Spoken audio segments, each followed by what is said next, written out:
Welcome to 10 Questions. My name is Victoria Marks, and I'm a choreographer, a professor of dance, and associate dean in the School of the Arts and Architecture.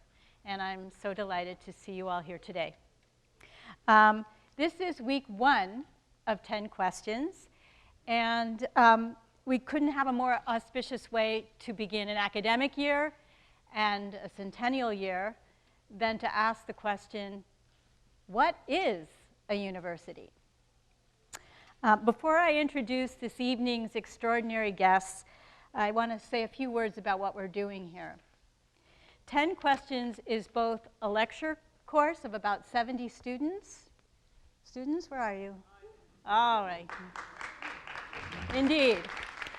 And a public event. The combination of a class and public event is really put together to build bridges between what we do inside the university and the ways in which we connect with our communities beyond the university campus. But I also see a number of you who are from the university itself, and we're so glad that more of you are here to be with us. In these bridges, we hope that we'll make the work we do here in the nation's leading public research university more visible and more accessible.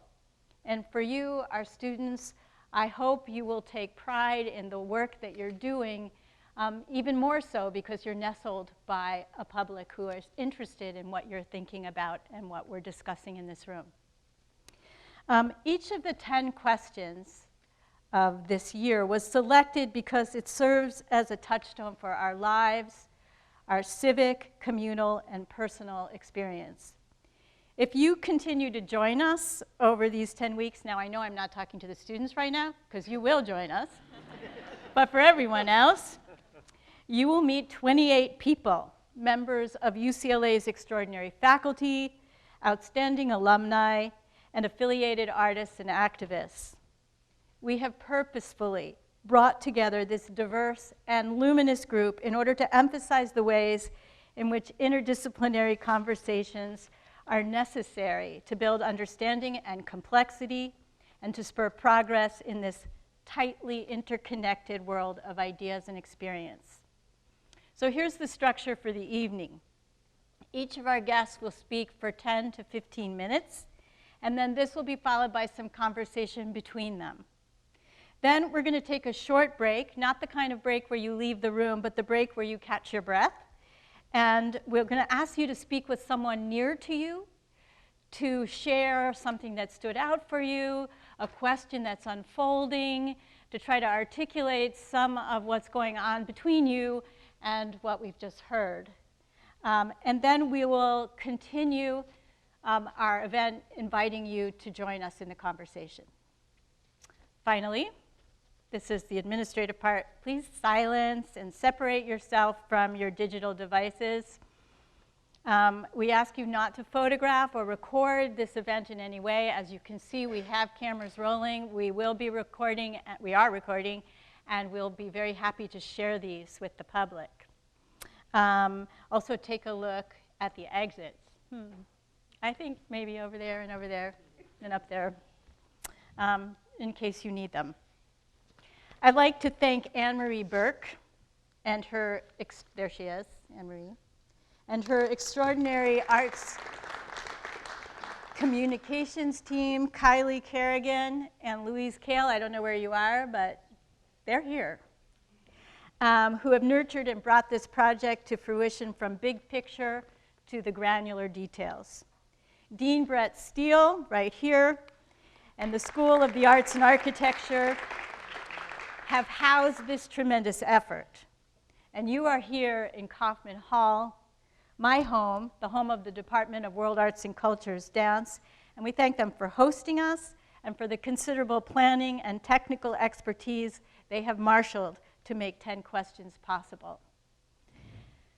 And we are very grateful to Andres Cuervo, who I believe is up somewhere. He's waving his hand in the balcony, and the UCLA Centennial Celebration Committee for their significant support and their wisdom in celebrating 10 Questions as a marquee centennial event. Okie dokie. I am now honored to introduce our two guests, but before I ask them to join the stage, I'd like to share a little bit about each of them with you. An accomplished engineer and sustainable energy expert, Emily Carter is now UCLA's Executive Vice Chancellor and Provost and a distinguished professor of chemical and biomolecular engineering. Dr. Carter began her academic career at UCLA in 1988, rising through the chemistry and biochemistry faculty, kind of like gas maybe, and helped to launch, our Institute for Pure and Applied Mathematics and the California Nanosystems Institute. In 2004, she moved to Princeton University, where she spent the next 15 years jointly appointed in mechanical and aerospace engineering and in applied and computational mathematics.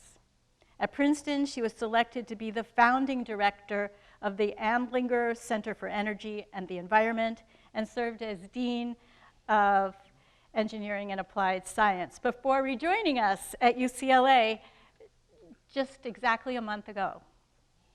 Dr. Carter is the recipient of numerous honors, including election to the National Academy of Sciences, the American Academy of Arts and Sciences, the National Academy of Inventors, and the National Academy of Engineering.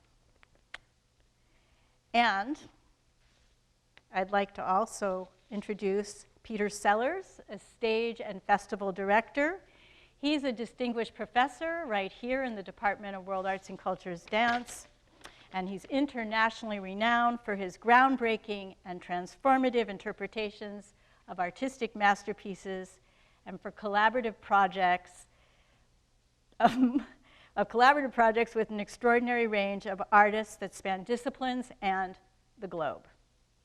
Peter has led several major arts festivals, including the LA Festival. How many of you remember the LA Festival? A few of you here, yes. The Ojai Music Festival, the Adelaide Festival, and New Crowned Hope, a month-long festival in Vienna, celebrating the 250th anniversary of Mozart's birth. He is currently a resident curator of the Telluride Film Festival. He's a recipient of a MacArthur Fellowship, the Erasmus Prize for contributions to European culture, and he's a member of the American Academy of Arts and Sciences and has been awarded the prestigious Polar Music Prize, and that was shivering, and been named Artist of the Year by Musical America. Everyone, please help me welcome Emily Carter and Peter Sellars.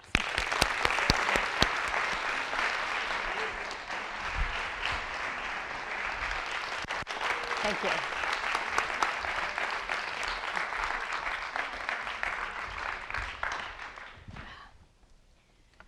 So, perhaps, Emily, you'd like to just start us off with a response to the question, what is a university? And, of course, what could it be? Thank you. It's great to be here.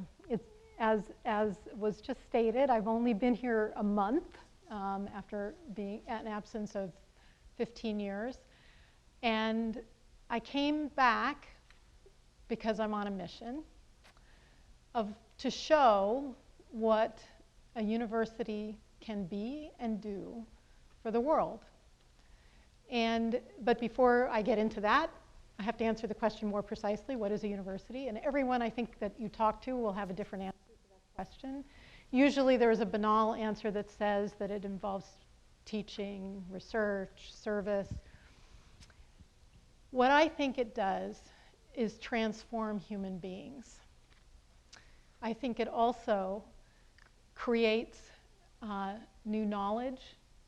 It curates and makes sure that we maintain the knowledge passed from generation to generation. And it has the ability to help society and to, through discoveries, be able to transform the world into a better place.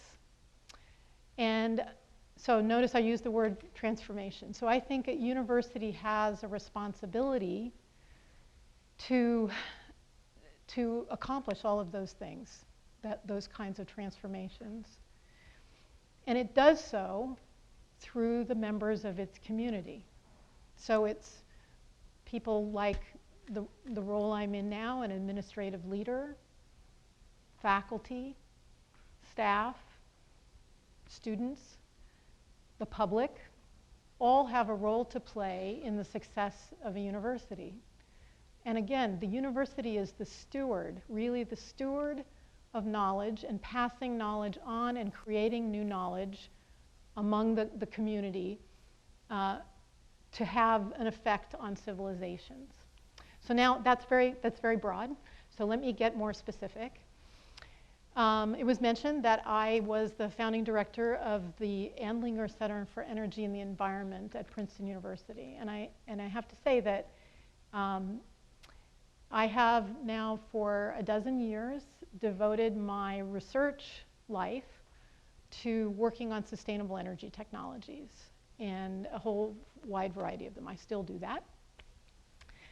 And I did that because in 2007, I read the Intergovernmental Panel on Climate Change science report. Not all of it, it's a very long report, so I read the executive summary. But anyway, it made it very clear that we, at that time, even a dozen years ago, it was absolutely clear, I think it was clear to many scientists even before that, but it made it very clear that at the 95% confidence level, human beings burning fossil fuels were warming the planet. And it's very clear that fossil fuels have been necessary to the success of our civilization, but it's time to get off them. And we're not going to be able to just turn the spigot off. It takes ingenuity, it takes new invention, it takes training the next generation and the next generation after that, and that's what universities do. I think universities also are responsible for really transforming how, opening students' eyes, and I would say professors' eyes too, through the conversations with students, to new ways of thinking, new ways of viewing the world, and also new ways of viewing yourself and your role in the world, and your ability to make a difference in the world. And so one of the things that happened to me after reading that report was that I decided to devote I decided every research grant proposal I wrote after that was 100% going to be about working on sustainable energy technologies. So how to fast forward to when I was asked by UCLA to think about whether I might want to come back. And what I realized, now I'm going to be very specific about UCLA, is that UCLA has a tremendous opportunity. And I hope to lead everyone, all of you, and I hope to galvanize the faculty and the students and the staff on this campus to think about how much more we can do in Los Angeles to help Los Angeles become the city that it should be, the city of the 21st century. And by so doing, and the reason I say this in particular is because Los Angeles is this incredible, beautiful, hyper multicultural patchwork of peoples. And I think it's an opportunity unlike any on the planet that I think UCLA should seize to help figure out what are the struggles in that different cultures have, in essentially bringing together people, experts from sociology and anthropology and public health and all over to come and talk with people in different communities that are especially immigrant communities, to learn what the problems are and figure out, then bring in people like me, bring in engineers and other people who can bring both social and technological interventions to test out ideas that are paying attention to the cultures and making sure we're solving the real problems of the cultures, to make Los Angeles a sustainable, resilient, more livable, more equitable city all over. If we could do that, and then we could figure out what are the best practices, and then export those all around the world, what would that do? Well, in my aim is to try to do what we can to mitigate as best we can about climate change. And the only way we can do that is if we transform cities, because more than half the world's population already lives in cities, and it's only going to grow. So given that, what better place on the planet, and what better university on the planet to try to make that happen but UCLA in Los Angeles? And so I bring that up as a specific example. That's my personal mission. But what it shows is the possibility of how universities, not only their primary mission is to educate and train generations after generations of students and to create new knowledge, but to also have this be this incredible force for good in the world through using the talent that's here to solve these kinds of problems, both social and technological problems, in order to transform the world into a better place. So for me, the university has both the internal mission of education and research, but also this very important external mission of harnessing the talent we have to be able to really transform the world. So that's what a university is to me. Oh. Welcome to Los Angeles again, please. It's truly great to have you back, Emily. Thank you. Thank you. I think for me, I love the word universe. That's a good start. That's inside university. And for me, that sense is actually became about thinking holistically, thinking of a larger picture, and understanding that a picture emerges from multiple perspectives and not from a single perspective.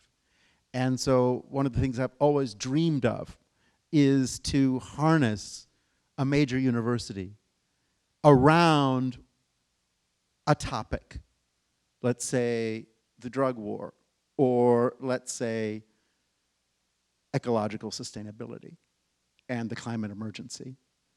And what I would love to do is invite key people from every department in the university to contribute.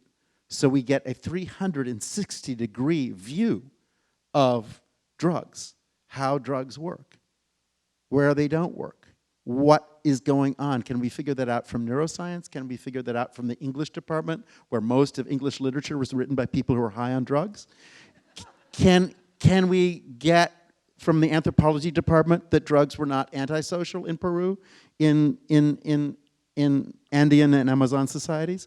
Can we actually begin to understand these questions from law enforcement, but also from public health, also all the way around, because we're only getting usually one view presented of the media, which is reductive and simplistic and constantly causes the so-called solution to be inadequate or, in fact, counterproductive.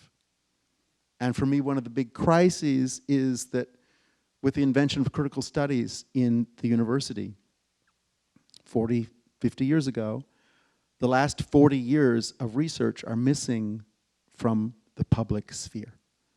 Elections are right now being fought in so-called debates in terms that are 40 years out of date and have none of the current research involved.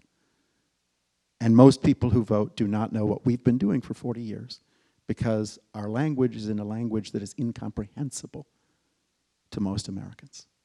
And so for me, the task of a university is public service, but public presence and clarity and ability in truth-telling in order to put complex truths forward in accessible language and images, which are missing from all of our current election cycles. Because we have a job as a public university to defend democracy, and we have very little democracy occurring right now. So for me, the university is about the promise of democracy, which is about multiple voices and understanding every issue is complex and needs to be arrived at through multiple paths, not simply a single path. And what a university recognizes is that as human beings, we're complex beings. and the things we make are complex and need to be understood in complex ways instead of reduced to a soundbite. So for me, that idea that, which we still don't have across the society, I feel the university, we've all gotten so specialized and we're all in such silos, and there are zones of excellence, but they're truly, truly isolated. And the degree now in the 21st century, the degree to which we can talk to each other within a university and actually model sophisticated conversations around difficult topics from multiple viewpoints in public space, that would be really powerful and tremendous.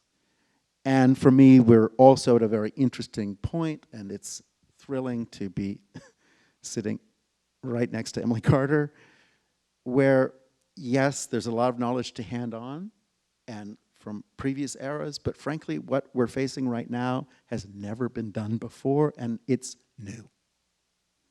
And we're really talking new knowledge, and we're talking the new part of new knowledge. And so many parts of university culture are very conservative because it's about, in a way, privileging the past. And I have to say right now, we have 10 years to change the way we're living on this earth with a climate emergency. We don't have time to drag all that history forward. We actually need to move forward boldly with incredible clarity and daring. And we need a new generation that can move that way. And excuse me, in the history of the world, that's young people. Young people filled out those civil rights marches. Young people ended the Vietnam War in this country. And the presence of young people at the forefront of shifting the climate reality, both in terms of better ideas, new research, new ways of cooperating, new ways of engaging different publics. Because the climate emergency is so serious, we can't just talk to ourselves. It actually is going to require everyone. What does that mean? Everyone? That's where I come back to the universe in university. Our task in a university actually has to, yes, speak to everyone within the university, but as Emily has said so eloquently, we have to now turn around and reach in all directions outside the university and engage those multiple avenues eloquently and powerfully to face the crisis that is planetary and that is urgent. And so for me, a university has to shift at this moment from being, of course, I don't want to prevent anybody from studying the past, but actually, right now, we have to shift the way we treat advanced research in this university.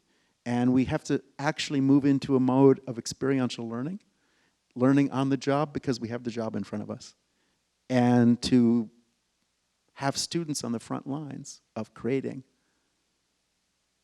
the next reality. So for me, that positions a university creatively, in a vanguard, as Emily says, having a huge, huge impact around us, but also truly having a new culture of democratic listening. And that kind of engagement. As Americans, we don't listen that well that often. What would it be to actually deepen the culture of listening and deepen the conversation? For me, the old days, universities in this country had, distinguished presidents of universities could go and have a word with Franklin Roosevelt and start the nuclear program. And those times are over because you can't have much of a word in the White House at the moment. But just to say, in fact, we are responsible for the public fate of the nation. That's what a public university is not just teaching students, but teaching citizens. and not just professing, but actually leading by example. Emily has been very eloquent about that, and what does it mean that we can create working models, but also that we are a model of governance, of civility, of exchange, of respect, of honoring the finest qualities that human beings bear. Because, as Emily said very movingly, we are all here to be transformed. We are all here for reasons we don't even understand. And we need to see ourselves and each other in completely new ways. That is the actual research. I'm, of course, coming from the cultural picture, and what new knowledge means culturally is new relationships, new conversations, new language, new vocabulary, new images that allow us to address each other and work together with insight and harmony. And inside contradiction and furious disagreement, to hold this zone of respect and zone of permanent possibility. And not say these questions have been answered, but say these questions need to be answered. And the old answers are not adequate to what we're facing.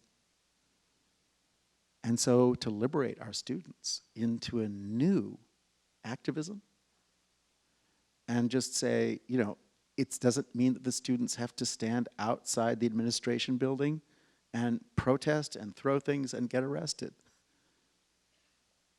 The very thing that's the subject of that protest should actually be the course material.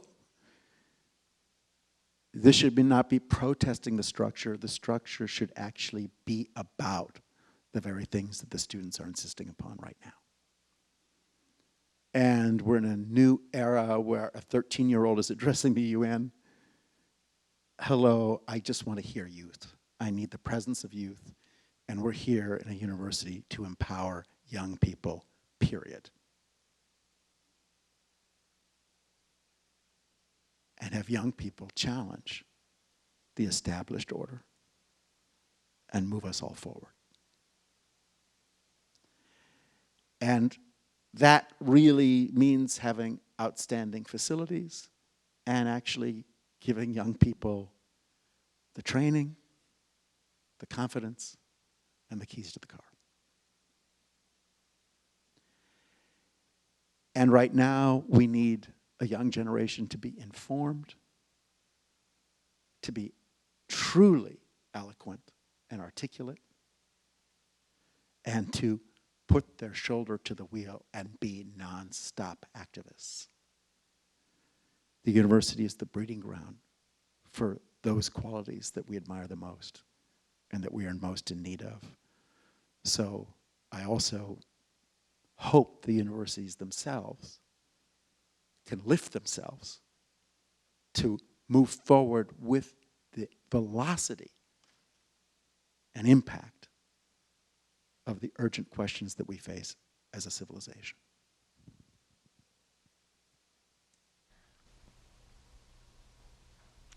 Thank you both for these. No problem.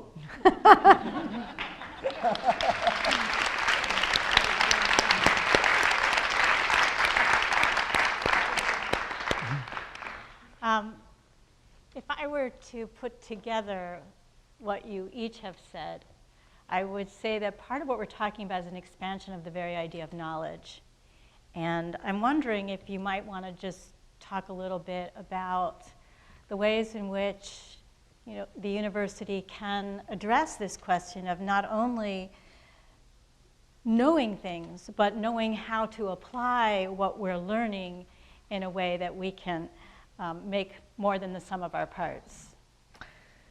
Well, I think I like very much what you had to say, Peter. And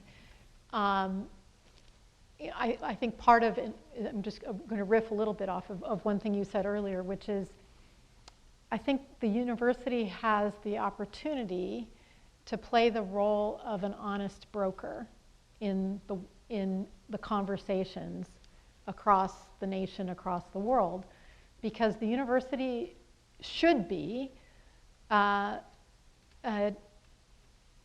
developing conversations that are based on evidence, that are based on provable facts. And hopefully in fact, I can give you an example of something that I started at Princeton when I was the director of the Andlinger Center. I really noticed that the public lacked, and people that were, changing laws in this country, lacked just good information on which to base their opinions, their decisions. And so I started a public education project.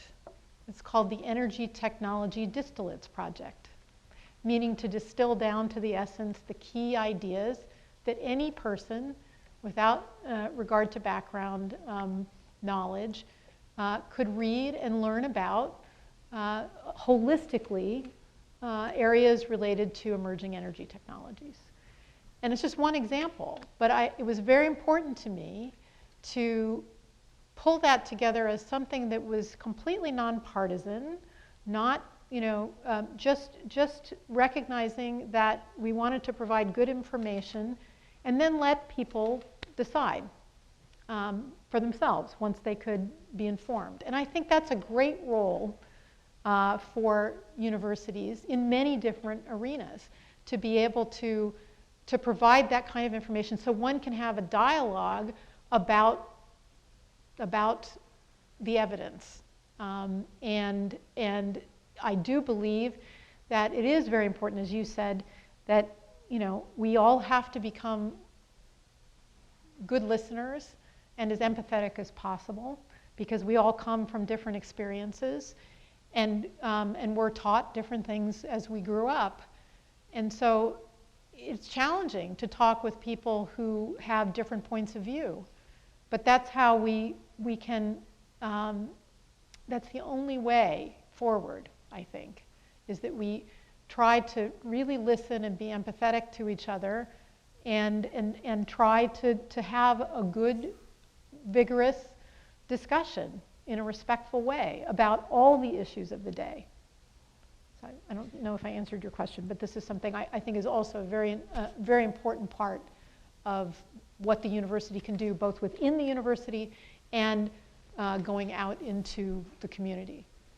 And I would just, to continue with that, one of the, I think, exciting things to do is actually reimagine a lot of the disposition of the university resources within the university and start to reflect the world that we're actually living in. So for example, here at UCLA or most American universities, the English department is gigantic, the French department is pretty big, and then all of Africa has 3 people in a basement room.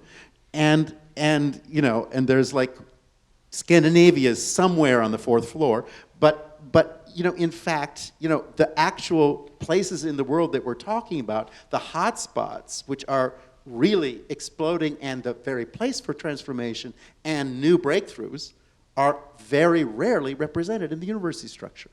And the ocean issues in the Pacific, well, we'd actually have a very slim representation of Pacific cultures, in the university structure.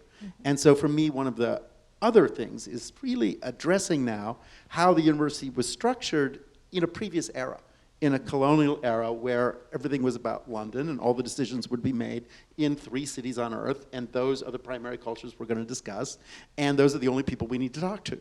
And what does it mean to actually say university, the word universe? We should be more representative of the world we're in, and our students are graduating not equipped because they've only had a conversation that could happen in Paris or London or New York.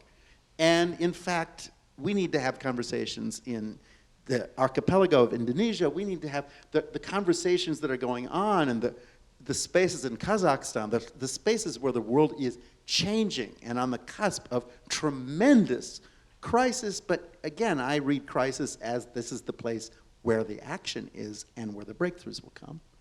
And many of our students and many Americans are just under-equipped and under-informed about these zones, and therefore, inevitably, our actions in those places are well-intentioned but colonialist and frequently backfire.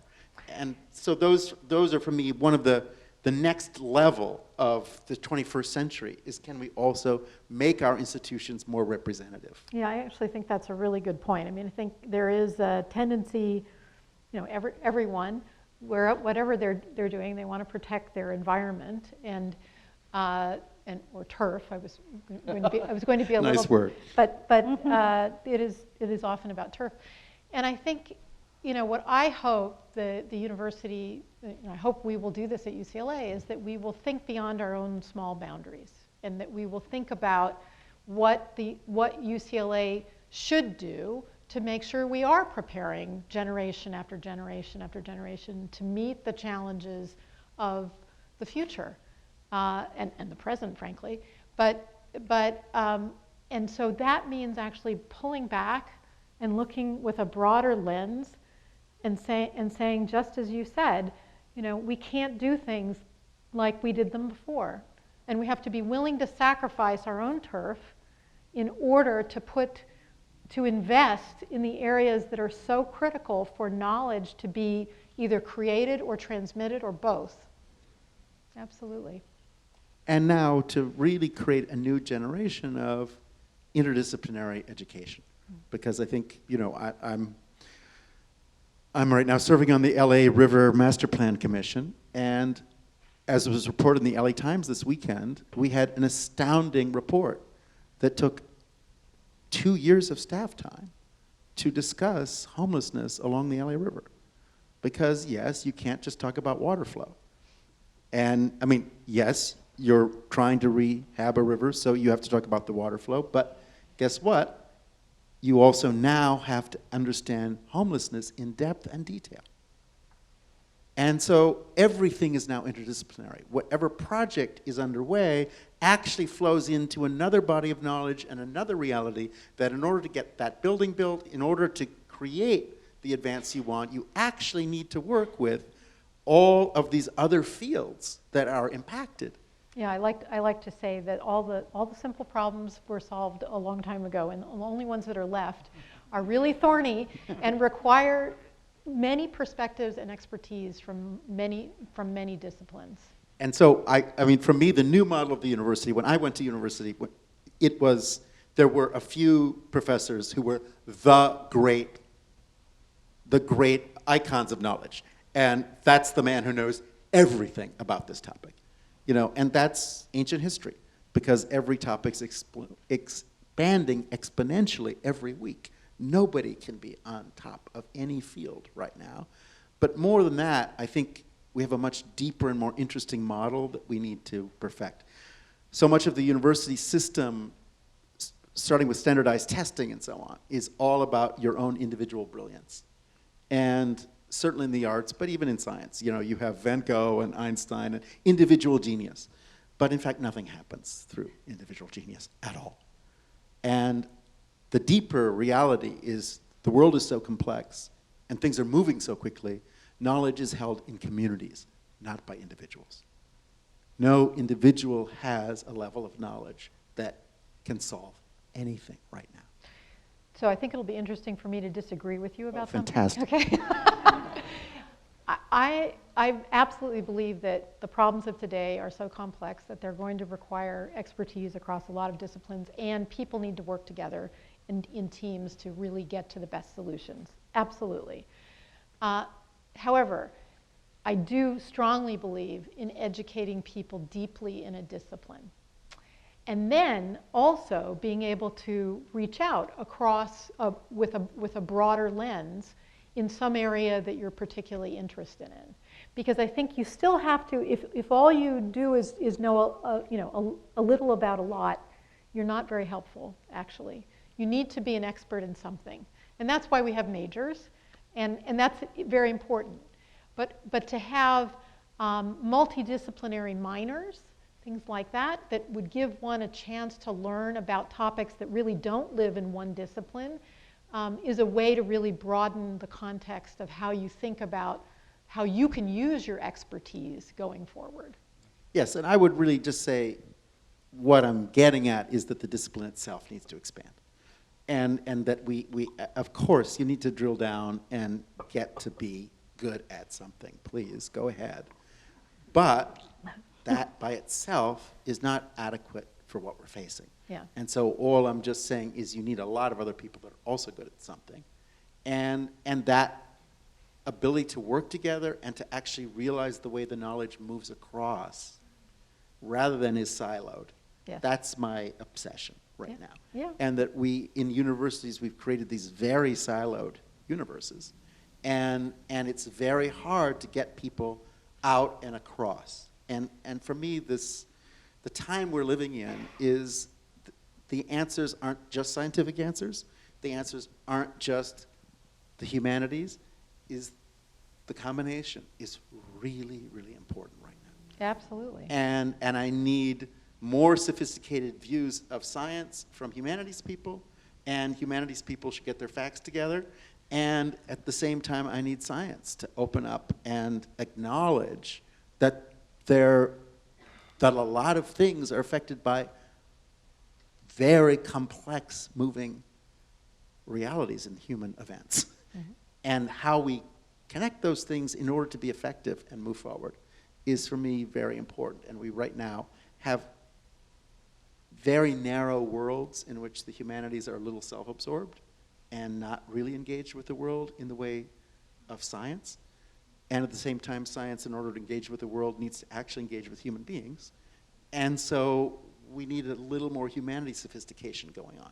And so for me, that if we could braid those things in a more sophisticated way in some structures within the university, that would be great. I don't want my dentist not to know how to work on my teeth, believe me. I do believe there should be credentials and tests, and they should know what they're doing. I have no problem with that. But I need them to also know a few other things. That's my dream. Absolutely. I think, in fact, understanding other disciplines is in fact leads to greater creativity.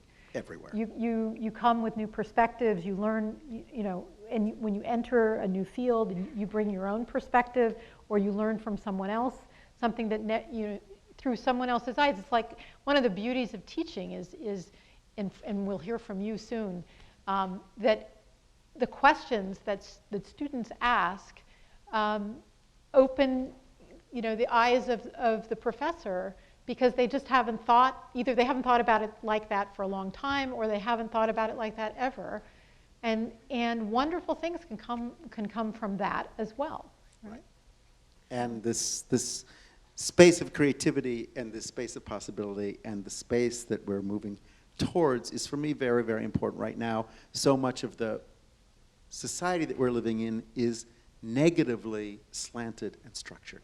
Mm-hmm. And for me, one of the biggest tasks of academia, not generally known, academics are not generally known as positive people, and are in fact have a level of pathology that is really shocking, but somehow can the university actually inject a positive dimension in a very negatively slanted period of history? Yes, I think absolutely. And that positivity that you're talking about, of just the engagement with students, is so exciting that you actually don't feel stuck.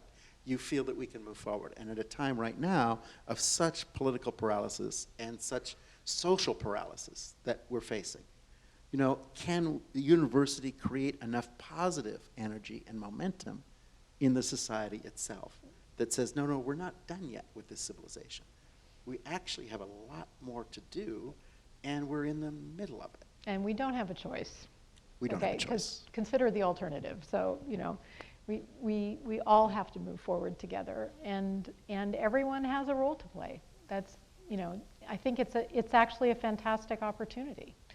That's what often happens in crisis is that people then all of a sudden, it focuses the mind, crises, and I think that there are many ways, I know many ways to incentivize ways to break down those silos. Oh, thank you. So I Yeah. think that's, and it's great things will come from that. There's no question about it.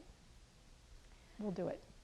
I wonder if you might speak for a moment a little bit about how we break down those silos, because as we're saying that the important activity is that we develop these depths of knowledge, and yet we need to learn how to talk to one another, as if the learning how to talk to one another is something that's going to happen, with a cup of coffee.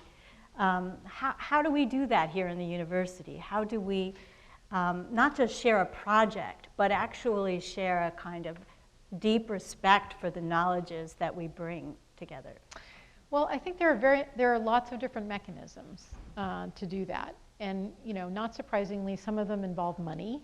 Okay, insofar as you can incentivize people to come up with creative ideas for research, that you offer seed money for some kind of creative project or research and I've done this before, basically, using behavior modification to say, at least two people coming together, not from the same department, working, and they're not allowed to have worked together before, coming up with something that is different to work on than they've ever worked on before. So essentially just saying, you come up with a great idea, two people from different disciplines, completely different than what you've done before, and we'll give you money to start that project, for example. Another way is by teaching. Is teaching an elective or something like that, where you bring people together, you incentivize ways from different departments to teach together. There are a number of multidisciplinary centers and institutes all over campus, organized research units, interdepartmental degree programs, where one could get the beauty of getting two people from different disciplines to teach together is that they come and they have their own, again, they come with their own lens on the subject, and they'll work together and teach each other and teach the students differently too. So there are ways to do that. There are other mechanisms involving, I don't know all of the I've been away for 15 years, so I don't know whether structures have changed, but just making it easier for graduate students, for example, to work with people from other departments or work between departments, or postdoctoral fellows doing that, because those people can also provide, in some sense, the glue to work on something together, and break down those barriers. Great. I have one more question before we move into a possible break. And Peter, I understand actually I feel like we're talking about science and humanities, as if this is the great coming together. And I understand that on this campus, because we have the North Campus and we have the South Campus and the DMZ. That is beautiful, yes. Thank you. Yeah. But somebody very wise put that together. Yeah. We've never had North-South issues before either, historically speaking. But I wonder if we could just locate the arts in this conversation. I think when you say humanities, I think you're kind of using it perhaps as a shorthand for not scientific investigation, the arts, humanities. But I wonder if we could just take a moment to think about why the arts are here in the university, what they do, and what is so essential about them, whether it's going to be as we operate and become a catalyst for making a viable city, or for something even larger than the city itself. Well, she asked you, but I'll take a stab at it. And I'm coming to this not as an artist, but I just think the arts have a tremendous role to play, because they evoke people's hearts, in a way that I think you can tell stories through the arts in ways that people will remember them in ways that a dry scientific lecture won't. So you could imagine, you know, I don't know, showing the life of a polar bear with a shrinking, you know, iceberg or something. You know, the point is, I think imagery and theater and film have, you know, have the ability to transmit messages and evoke emotion and change people's minds, and imprint on people the importance, and maybe inspire people in ways that oftentimes, you know, I can say this because I'm a scientist, okay, scientist and engineer. You know, most scientific lectures, you know, are not the most. You know, you don't see people, you know, in tears after that. Yes, exactly, right. Or if you do, it doesn't mean the same thing. Yeah, exactly. So I think the arts, from my point of view, I mean, again, I don't mean to be transactional here, but I'm on a mission, and I feel like, you know, the thing that the arts can really contribute here is to really awaken people through their emotions. Wow. Thanks for coming back to, Yeah. to California. You know, again, for me, I do feel very strongly that the presence of the arts in a university is different from the presence of the arts in an art school. Art school, you spend all day with other artists or just alone yourself in your studio. And to me, if you're an artist at a university, you're actually part of the people who are doing the thinking about the future of the society. And your job is to be among them. Exactly. And your job is to be heard, and your job is to take what they're saying and challenge it and create a way in which it finally reaches a public. Or a mirror is held up to it and people can see what they're really saying. And they say, oh, no, I don't mean that. Well, hello. That's because you haven't had a mirror to look in that reflects back these things you're saying. So for me, the arts have a very specific role in a university, and I regard an artist who goes to a university different from an artist who goes to an art school. And to me, the responsibility is to be at the heart of the conversation that's creating the new society, not at the heart of the conversation that's creating the new artistic style. Can I? Go! No, I was just going to say, I thought that was fantastic, because I usually am saying the reason I love universities is because they're not institutes of technology, okay? And you're just saying it about art school, but it's the same kind of thing, because institutes of technology, not to diss them, okay, I went to one of them for part of my life, but the fact is that it's a narrow view. It's a narrow view of the world. It gives you, so you don't get the full range of perspectives, and that's the beauty of the university, is that you can choose to dive into something deeply, and you can also get a taste of so many different disciplines and perspectives and ways of thinking and ways of expressing yourself.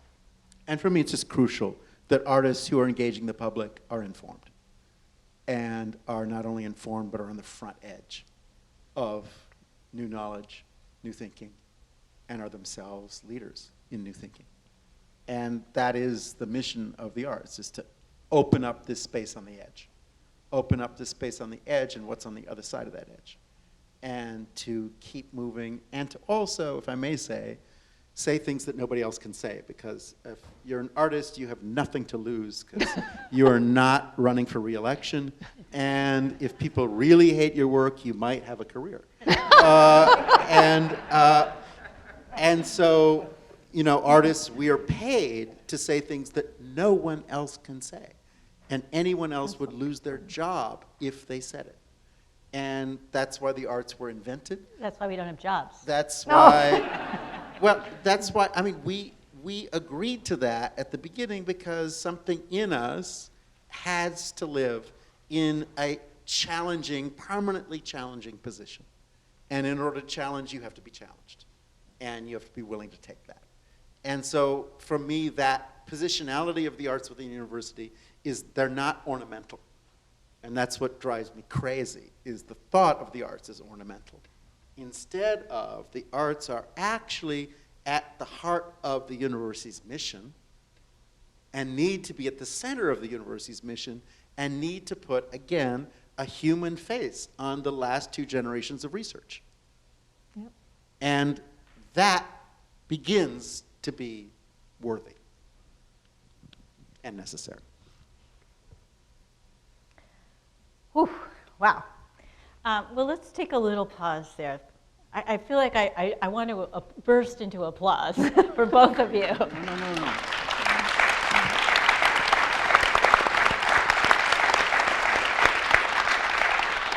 Well, it's very exciting to contemplate this giant organism that we're a part of, this sort of semi-utopia that we're struggling through, and that has so much potential. I want to take a moment, though, now to suggest that we take a short break, and by break I mean, actually, this is a time to talk amongst ourselves. The reason why I'd like you to do that, I'd really like you, what stood out for you, what kind of got caught in your craw? I don't know what a craw is. Jaw? What question would you like to ask? Just take a moment to digest this very, very rich conversation with someone else. So I'd like a very noisy room for the next 5 minutes or so, and then we'll come back and talk to our guests some more. So this conversation would not really be a full conversation without all of you. And so I want to invite all of us here now to join in with Emily Carter and Peter Sellars to address these questions about what is the university, what can it be, who can UCLA be, not who as a person, I'll be UCLA. But here's the way I'd like to do this. If you would like to ask a question, just signal. But I want to ask you to, we'll use a mic so that everyone can hear. And there are microphones on either ends of the house, so we'll pass them to you. And I want to ask you one more thing. I want to ask you to keep your question short. It doesn't have to be two words, but please try to speak for under a minute so that we can actually rejoin the conversation. Okay, so I think I already saw some eager participants. There's somebody right there. We'll start there, and then we'll pass the mic into right there, and then right there. Hi. Hello. I wanted to thank you for the depth of your comments, and also this question is really, it's a question that's needed to be answered right now, because it's not just abstract and timeless, it's historically situated, and you spoke to this moment that we're in, and it's important to deal with that question in this context. So I'm Tala. I'm part of the Revolution Club, and I'm in a national revolution tour organizing people for revolution. I'm making a comment, and it will be brief, but it's also very complex, so I'm going to work my way through it. I'm currently facing trial right now, facing 2 years in jail for speaking out against a government official who came to this university a year and a half ago, Steve Mnuchin. And the university actually had a hand and insisted that they press criminal charges against us. And through the process of discovery, we found out in the police reports that UCPD was actually conducting surveillance even in situations where people were just talking to other people and doing perfectly legal political organizing. So I say this because people should know about it and oppose this, but also to give some life to that crossroads that you're speaking to, because it is a battleground that we're on right now, where fascism is consolidating in broader society. We have the concentration camps. We have them tweeting about the coming civil war. And we're in a situation where there's not sufficient outcry in academia from academics and from students, where as everything evidence-based is under attack, from climate change and evolution all the way up to the actual history of this country and the crimes it commits throughout the world, all of this is under attack and being undermined. And there's not enough outcry, but also the university has been playing a role of cutting the legs out from under the people who are opposing this fascist reframing of reality. So they're fighting. We're fighting for the generation. We're fighting for how we're going to train the future people. And one side is actually trying to bring forward a generation of people that are going to go along with and justify these crimes. So what do we do? What does this look like? What does opposition and defiance look like in this context? Because you're talking about activism, how that should be spread all throughout the classroom and everywhere, and how we should be engaging with broader society rather than stuck in our silos. I completely agree. There is a call for people to drive this regime from power Puerto Rico style, which I think we should take up, but these problems don't go away even after that. There's all this bubbling underneath the surface, and we actually have to address that. And the university has played a critical role in these things historically. I keep thinking about Nazi Germany and how the transformation happened in the university there. So it's not really a question, but it's a question. Well, I'm sorry you're facing this situation. I don't know any of the details behind it, so I really can't speak to it, except to say that I know that the administration feels very strongly that we have to allow for civil discourse, wherever it comes from. I think it's extremely important that everyone have the opportunity to speak. So I think we will continue with that value. Okay, absolutely. Really staunch defenders of free speech of all kinds, even things that may make people uncomfortable or upsetting. The fact is that we have a right to free speech in this country, and we have to defend that. And it sounds like you were speaking. I don't know the circumstances, so I can't really speak further about your particular situation, but I can tell you that it's extremely important to everyone on this campus that bothers to think about this at all, to maintain the ability for everyone to speak, and that includes every type of minority. We have to allow that, and what we do in return if we don't agree with the point of view of some person who's in the minority. Here on this campus, a minority might be a conservative viewpoint. We need to hear those viewpoints. It will sharpen our thinking as well. And so every time you hear something which is, that you may disagree with, it's still really important to hear those views and take it under consideration, and then think about how you can talk about it in a respectful way, and let them speak in a respectful way. So that's I can't say any more because I don't know the context. I think we should move on to another question. Sure, you bet. I think, do you have a mic? I have a Geneva, mic. do you have a mic? Okay. I have a mic. Who has a mic? I'm right here. Okay, Okay. great. Angel, is that right? Yes. I was wondering if you could talk about the university as a capitalist system, because UCLA costs $30,000, and for international students it costs $60,000, and yet it calls itself a public university, but takes $300 million in private gifts almost every year. So I was just wondering if you could talk about that. Well, I mean, again, what I can tell you is that I don't know the exact numbers in terms of the cost estimates per student, but I can tell you that right now, we're not really a public university in terms of finances, okay?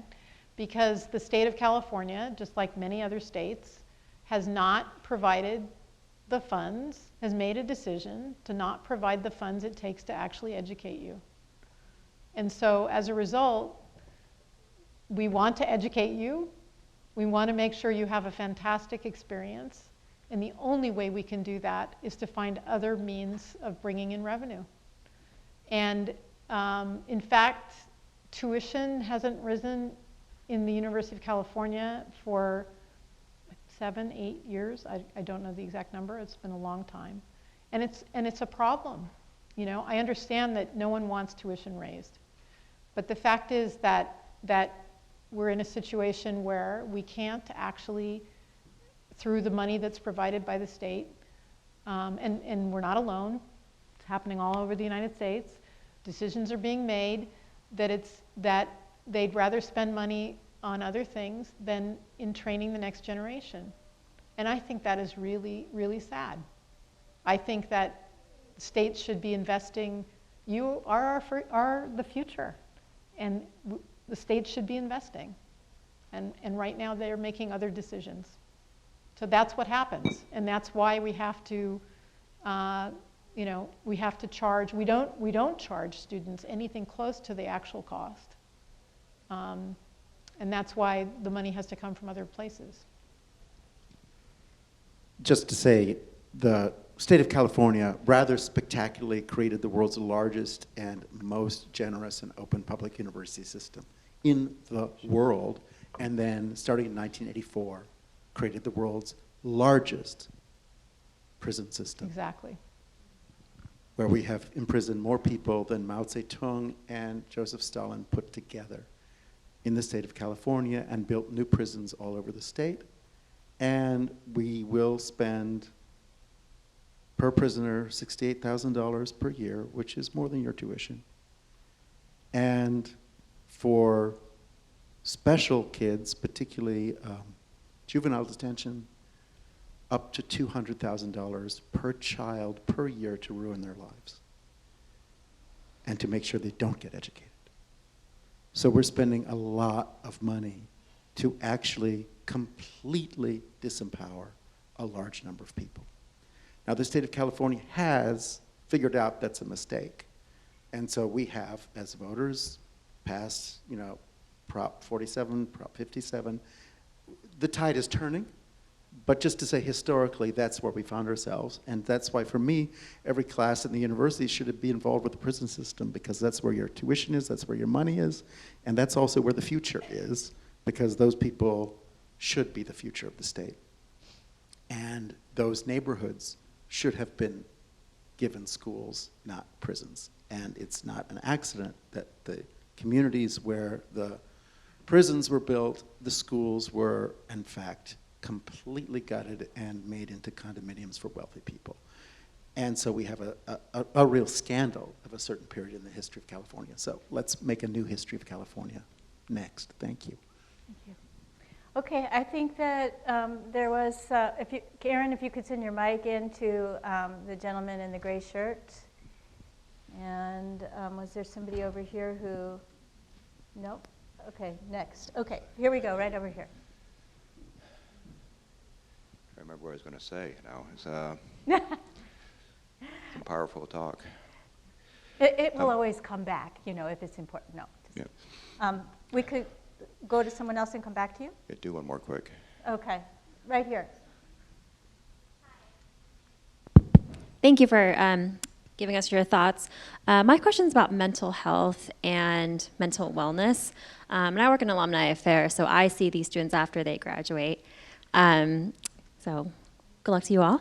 And universities are such a pressurized system, I feel like, these days. And I graduated from UCLA in 2010, and I don't feel like I went through the same pressures and the same stresses that current students go through these days. And I'm a first-gen student who had to pay my way through college and work through college as well. So how do we ensure that our students, when they graduate, have the right skill set, but also the right mental wellness and self-awareness to be successful? Great. That's of course incredibly important. You know, I think that I'm still learning what is available here. I know that one thing that we have started is a healthy campus initiative that I think goes partway toward some of these issues. I know that all over the nation, you know, this is really a national issue, and part of it is probably that people are speaking out more about it. The stresses, I think, were there, but maybe people are now comfortable speaking out more about the need and what they feel. And so I think it is, you know, I think the main, you know, there's not one solution, right? I mean, there will be a whole portfolio of ways in which we can reach out to people who are struggling. And we need to make sure to do that. And I think the key is to make sure that people aren't, that they know that they're not alone, that there are places where they can reach out and get support. I think that's the most important thing, and we need to make sure that that's there. I would just say that UCLA has actually done something so impressive, which is to make the grand challenge. And the UCLA Grand Challenge is 2 topics. That's a good point. Number 1 topic is sustainability, and the second topic is depression. And those are really serious topics on this campus. But I want to just say youth suicide across the entire country is at a completely, absolutely unprecedented rate.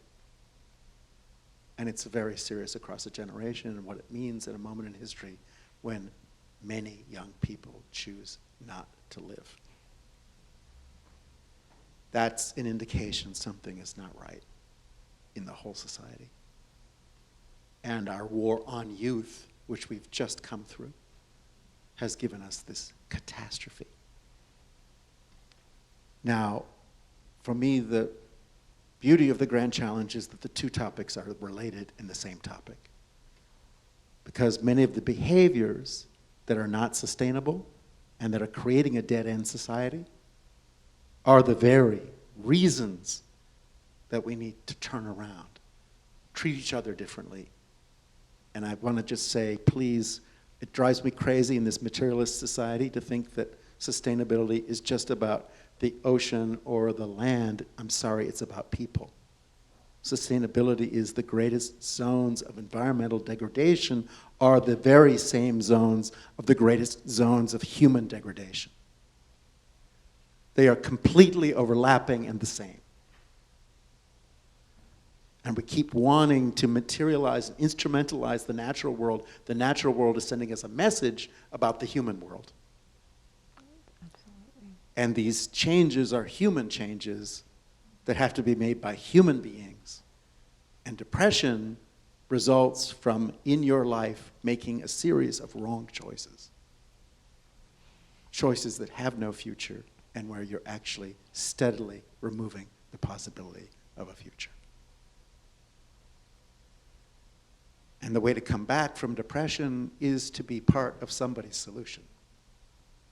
And to not just think about yourself, but to actually put your life in the service of other people and questions that are larger than yourself, and to participate in a shift, a turn, a new hope, a new possibility, a new movement, a new purpose.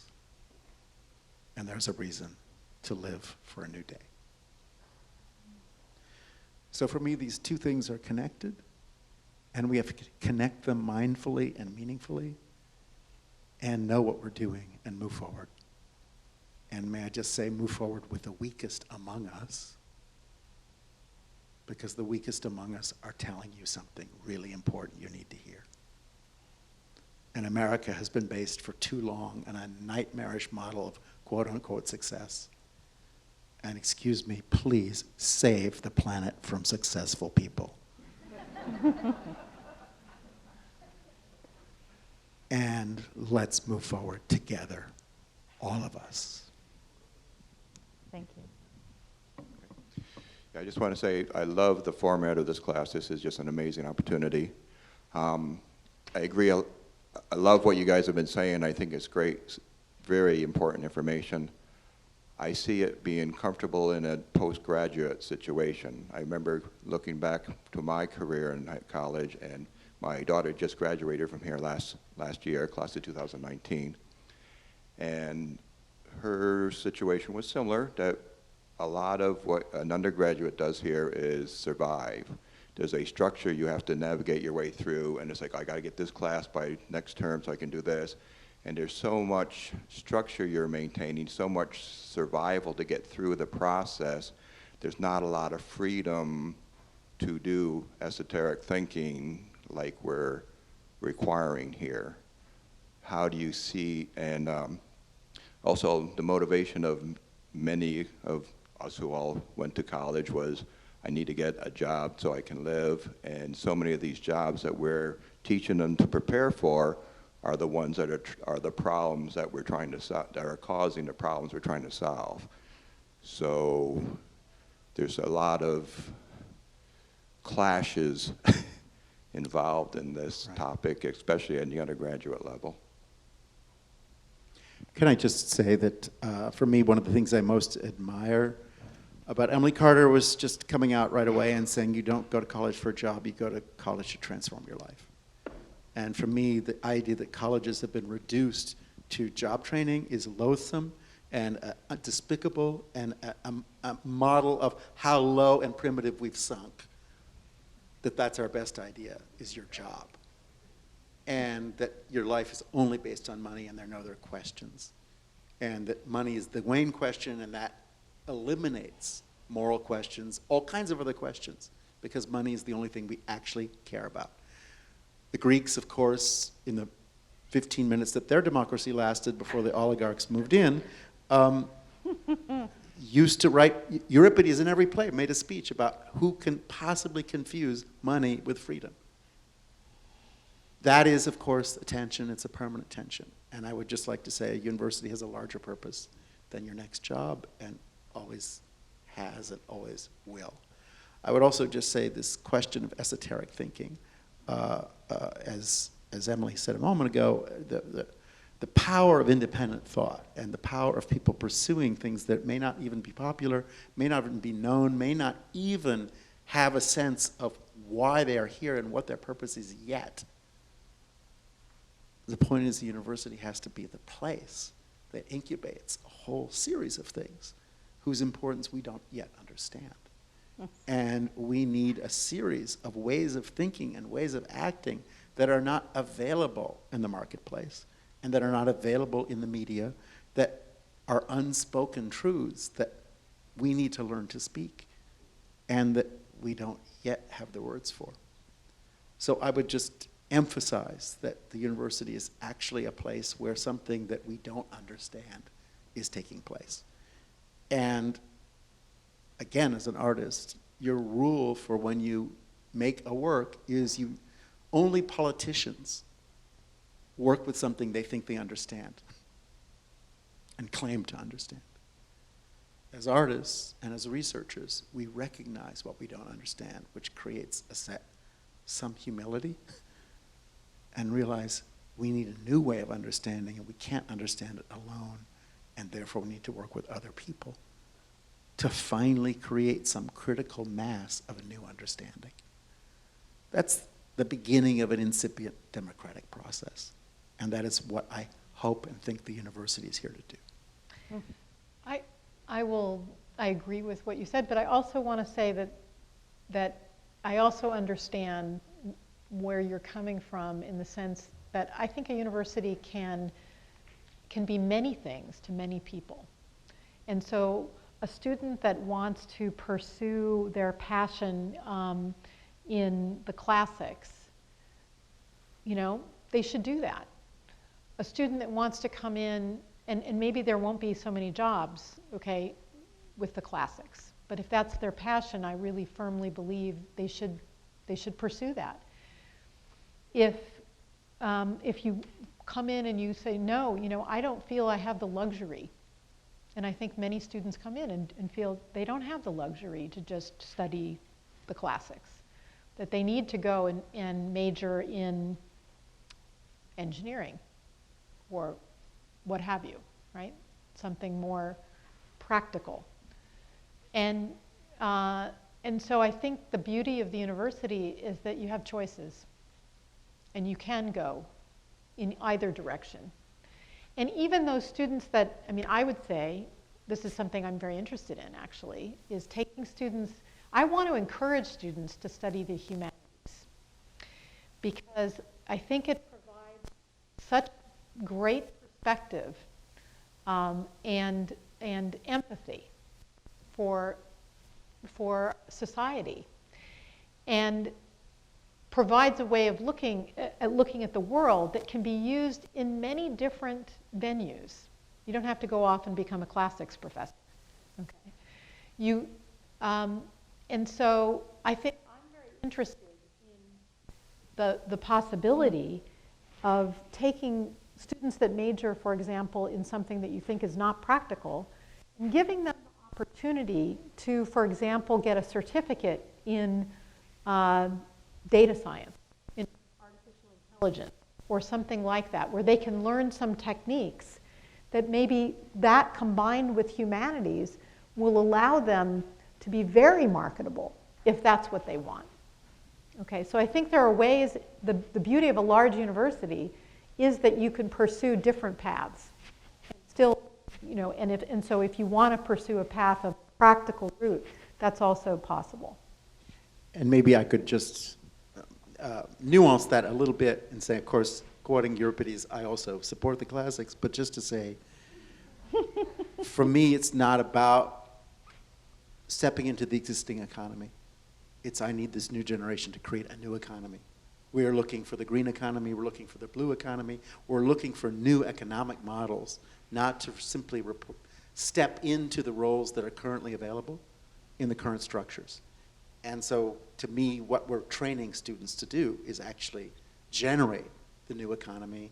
And I would just say the first step is please choose what you want to do in this world and then create a new economic model in order to do it. That's really what I'm hoping we're talking about. I see a couple of other questions right smack in the middle up top. Yeah, where's that mic going to come from?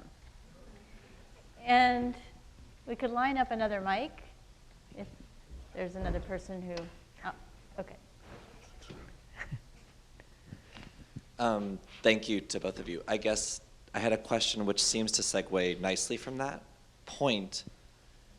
Not to say that the university has in any way in the past been passive, but there seem to be more opportunities in the past to come, especially in the humanities, to study your passion project and come here and then leave and then live your life, per se.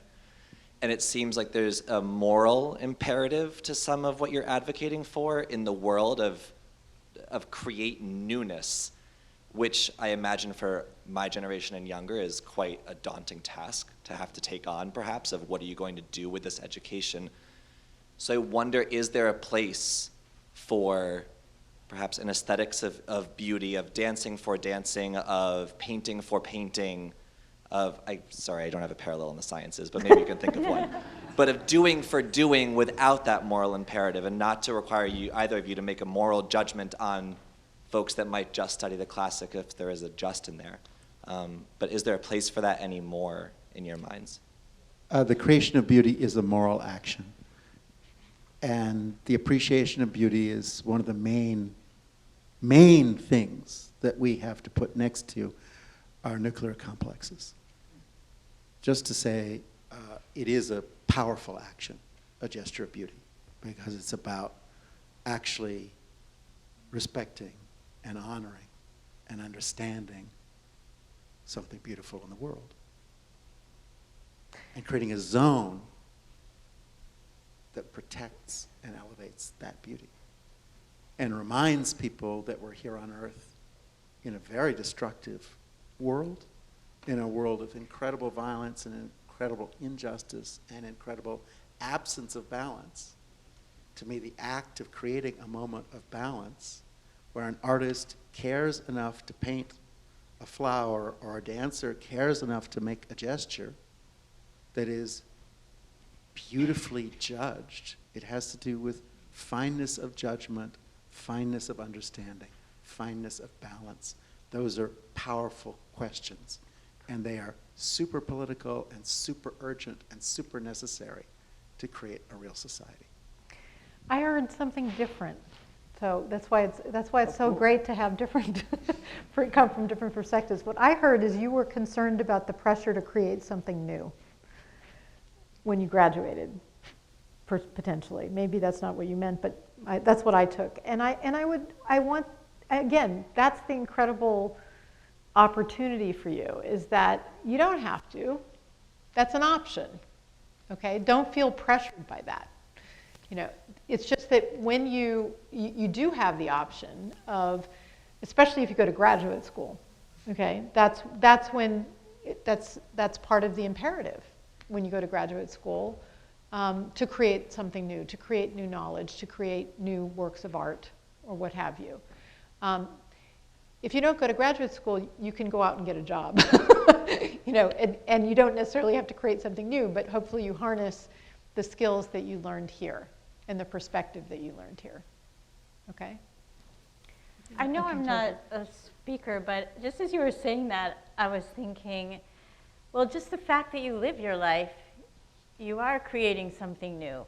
Like every day, you are making choices, and those are new choices in a new set of moments held by a system. So I think that it isn't necessarily about a new thing. It's the continuity of living are these new moments in which you make choices. That feels like a moral center. And could I just say, I don't mean to be so puritanical and judgmental. I'm not really thinking of it that way. I really am just thinking of the pleasure of being alive every day, is the pleasure of bringing children into the world, the pleasure of lots of things that are new, that arrive because new people are arriving. And just new people bring new things. So the newness that I have in mind is not some giant, you know, carved above the mantle of the door in marble. It's just that, you know, a fruit tree has new fruit. You know, all kinds of things are blossoming. All kinds of things transform. That transformative energy that Emily started the night with is just, that's what I'm really talking about, is you don't have to just, it's like what we do as artists. We don't just accept things as they are. You know, when you start with a blank piece of paper, and by the end of the day, there's a drawing that wasn't there before.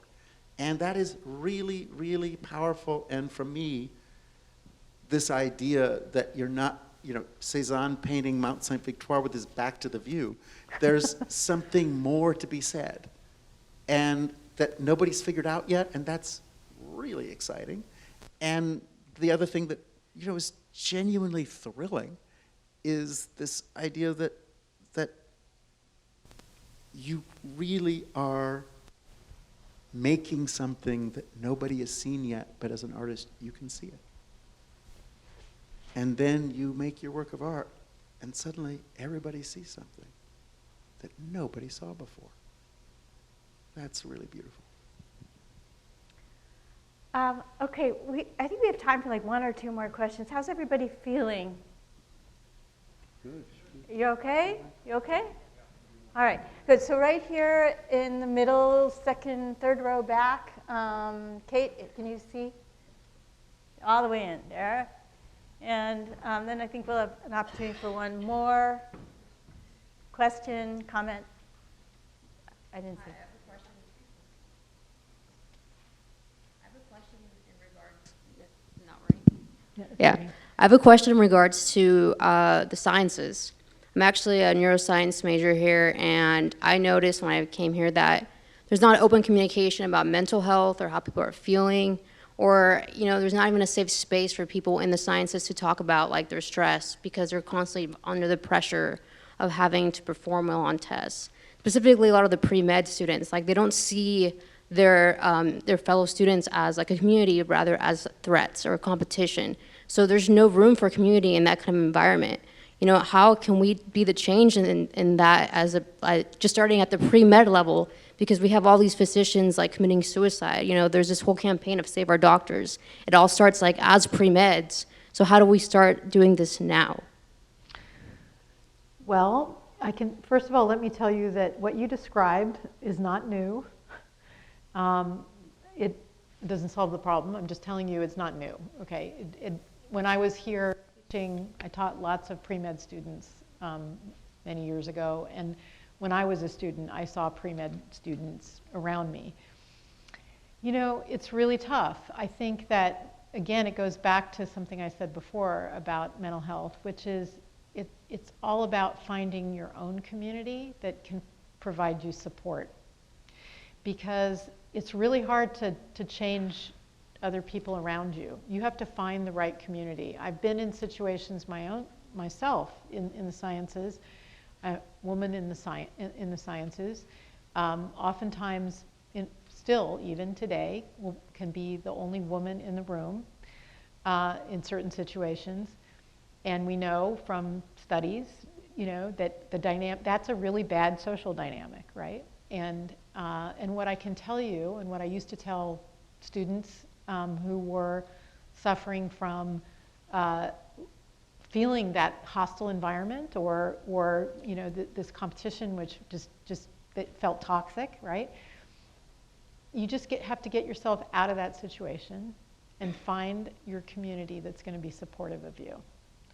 Doesn't mean that you stop doing the work, you know, but the point is you find people that, you know, whether it's your family, your friends, and if you're in a situation, I told you know, undergrads here when I was teaching here, who went off actually to a university that shall remain nameless, who, you know, actually had a great time here, and then was in a program where it was incredibly toxic.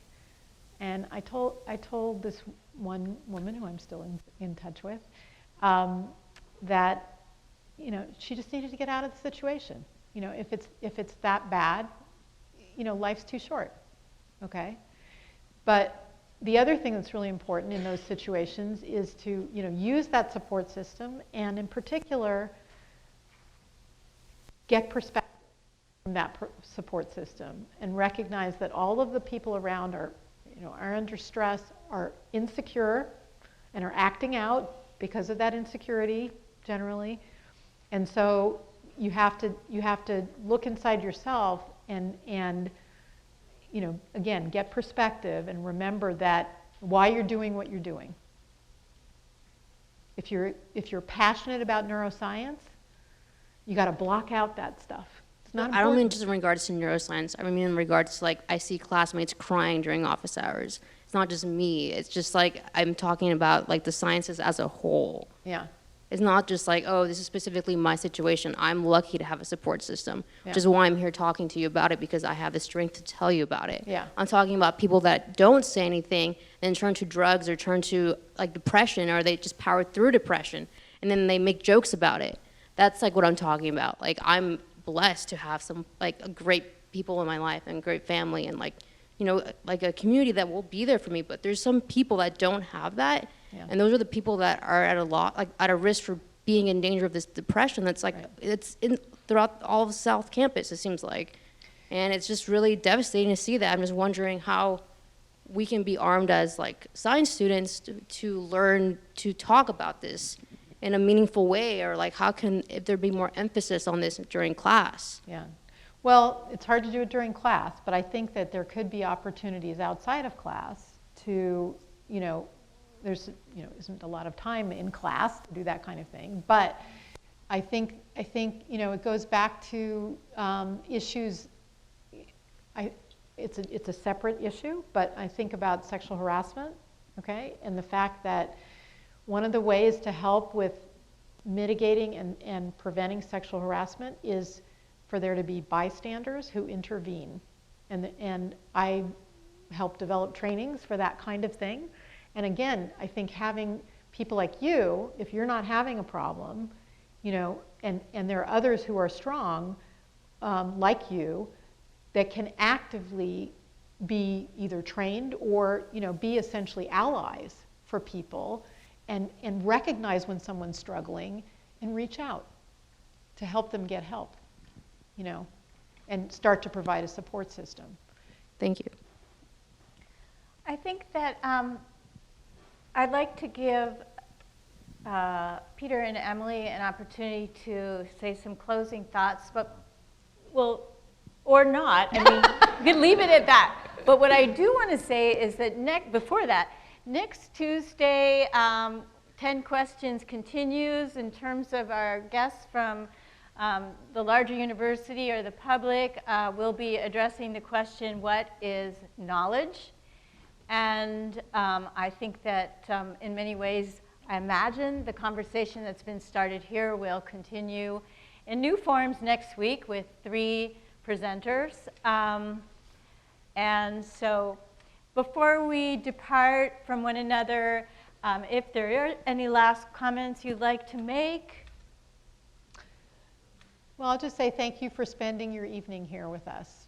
And I hope it was thought-provoking, and you know, we all have our struggles, we all have our stresses, and the most important thing is to make sure that you have people that you can talk to about them. And I mean, I feel that way too. Okay, and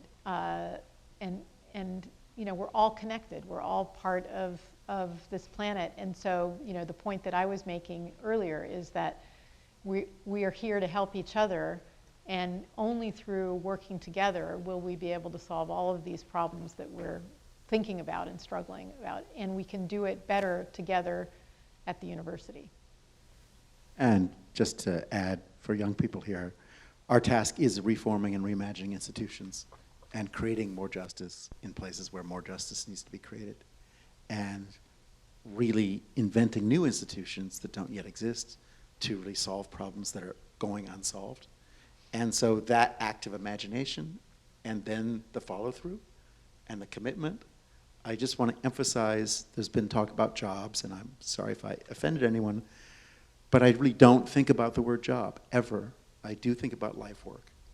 The things that need to be done on this earth, you're going to spend your whole life on. And it's a life commitment. And that's what we're talking about. And yes, it involves sacrifice, it involves imagination, it involves leaps, it involves changing the culture and creating the world you want to live in on the terms of your generation. And that's the agenda, and please enjoy it. Just in our departing together, I do hope that 10 Questions becomes one of those many opportunities in the university to tease out the work that is really there for us, our life work and our university work. Just a little administrative detail. Hopefully the forums will be up and running by 9:50 or 10 this evening. If they're not, I hope, because we're going to carry this conversation on online in our small groups and then in section on Fridays. So I want to thank you all, and most particularly, what an awesome way to begin. Welcome to UCLA, Emily Carter.